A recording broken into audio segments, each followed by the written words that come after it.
महाभारत के युद्ध क्षेत्र में भगवान श्री कृष्ण ने अर्जुन को उपदेश दिया था। उस उपदेश को मानव जीवन का सार माना जाता है, जिसे हम भगवद गीता कहते हैं।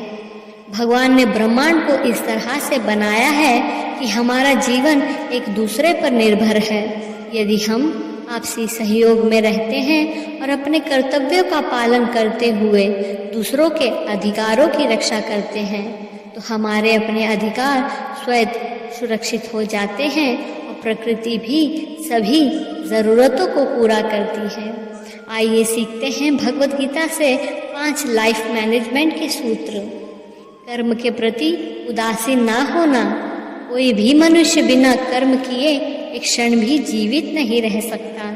सभी जीव प्रकृति के अधीन हैं और प्रकृति प्रत्येक जीव को अपने अनुसार कार्य कराती है और उसका फल भी देती है।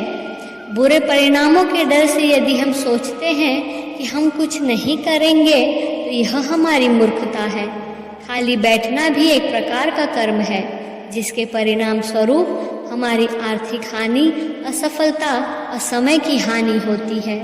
सभी जीव प्रकृति भगवान के वश में है। वह हमें अपने हिसाब से काम करवाएगी और फल भी देगी। इसलिए हमें कर्म के प्रति कभी भी उदासीन नहीं रहना चाहिए। अपनी क्षमता और विवेक के आधार पर हमें कार्य करते रहना चाहिए।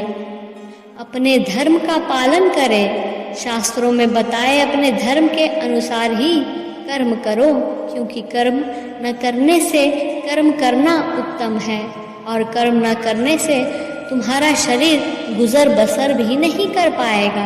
श्री कृष्ण कहते हैं कि प्रत्येक मनुष्य को अपने धर्म का पालन करते हुए अपना काम करना चाहिए।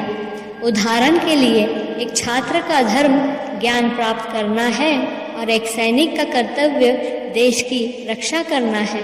और जो कर्म नहीं करते उनसे श्रेष्ठ वे लोग होते हैं जो धर्म के अनुसार कर्म करते हैं, क्योंकि कर्म किए बिना शरीर का पालन पोषण संभव नहीं है। जिस व्यक्ति का जो कर्तव्य तय हो उसे उसका पालन करते रहना चाहिए। उदाहरण स्थापित करें। जैसा श्रेष्ठ मनुष्य व्यवहार करता है, सामान्य मनुष्य भी वैसा ही व्यवहार करता है। लोग उस कार्य का अनुसरण करते हैं जो श्रेष्ठ व्यक्ति करता है, उसे आदर्श मानते हुए। यहाँ भगवान कृष्ण ने कहा है कि श्रेष्ठ व्यक्ति को हमेशा अपने पद और गरिमा के अनुसार व्यवहार करना चाहिए, क्योंकि वह जैसा व्यवहार करेगा सामान्य मनुष्य भी उसका अनुकरण करेगा। श्रेष्ठ मनुष्य जो काम करेगा उसे आम आदमी अपना आदर्श मानेगा। उदाहरण के तौर पर, अगर किसी संस्थान में उच्च अधिकारी पूरी मेहनत और निष्ठा से काम करते हैं, तो वहाँ के दूसरे कर्मचारी भी वैसे ही काम करेंगे। लेकिन अगर उच्च अधिकारी काम को टालने लगेंगे तो कर्मचारी उनसे भी ज़्यादा आलसी हो जाएंगे। अपने काम से दूसरों के लिए प्रेरणा का स्रोत बने। जो ज्ञानी है उन्हें अज्ञानियों की बुद्धि में भ्रम या उनके कार्यों में अविश्वास पैदा नहीं करना चाहिए। सभी कर्मों को अच्छी तरह से करना चाहिए और उनसे भी वैसे ही काम कराना चाहिए। यह प्रतिस्पर्धा का युग है।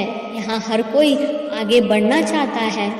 ऐसे में अक्सर संस्थाओं में ऐसा होता है कि कुछ चतुर लोग अपना काम पूरा कर लेते हैं, लेकिन अपने साथी को उसी काम को टालने के लिए प्रोत्साहित करते हैं या काम के प्रति उसके मन में लापरवाही का भाव भर देते हैं।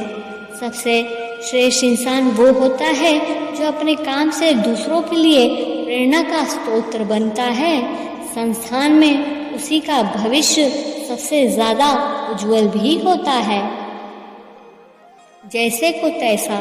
श्री कृष्ण अर्जुन से कहते हैं, मनुष्य जिस प्रकार मेरी उपासना करता है, अर्थात जिस कामना से वह मुझे स्मरण करता है, उसी के अनुसार मैं उसे फल देता हूँ।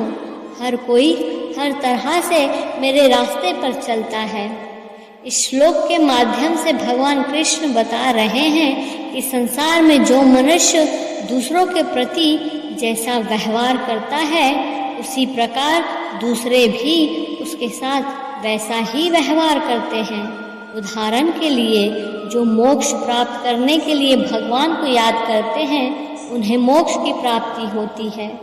जो लोग किसी अन्य मनोकामना के साथ प्रभु का स्मरण करते हैं वे मनोकामनाएं भी प्रभु की कृपा से पूरी होती है। कंस ने हमेशा मृत्यु के रूप में भगवान को याद किया, इसलिए भगवान ने उसे मौत दी। हमें परमेश्वर को उसी तरह याद करना चाहिए जैसे हम उन्हें प्राप्त करना चाहते हैं।